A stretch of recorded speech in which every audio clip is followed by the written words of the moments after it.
महाराज की जय, मैया भवानी की जय। देखिए हम शिव के गुरु बनौले हैं, आप शिव के गुरु बनाई और जन जन में सैलाब फैलल बा शिव गुरु के। तो कहे कि भाव कैसे बा,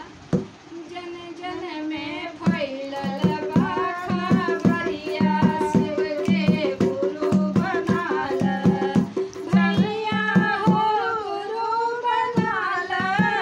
बहना हो गुरु बनाल भैया हो गुरु बनाल बहना हो गुरु बनाल अपन अपन जिंदगी सवार शिव के गुरु बनाल अपन अपन जिंदगी सवार शिव के गुरु बनाव जन जन में फैलल बा खबरिया शिव के गुरु बनाव जन जन में फैलल बा खबरिया शिव के गुरु बनाल भैया हो गुरु बनाल बहना हो गुरु बनाल भैया हो गुरु बनाल बहना हो गुरु बनाल अपन अपन जिंदगी सवार शिव के गुरु बनाल अपन अपन जिंदगी सवार शिव के गुरु बनाव चर्चा में जाके पहिले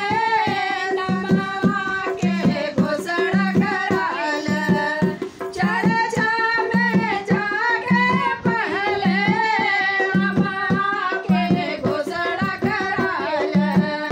तन मन अर्पण करके शिव जी के गुरु बनाल तन मन अर्पण करके शिव जी के गुरु बनाल तीन सूत्र जीवन में अपनाव शिव के गुरु बनाव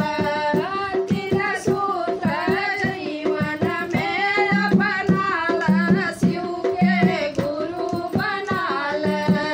भैया हो गुरु बनाल बहना हो गुरु बनाल बहना हो गुरु बनाल बहना हो गुरु बनाल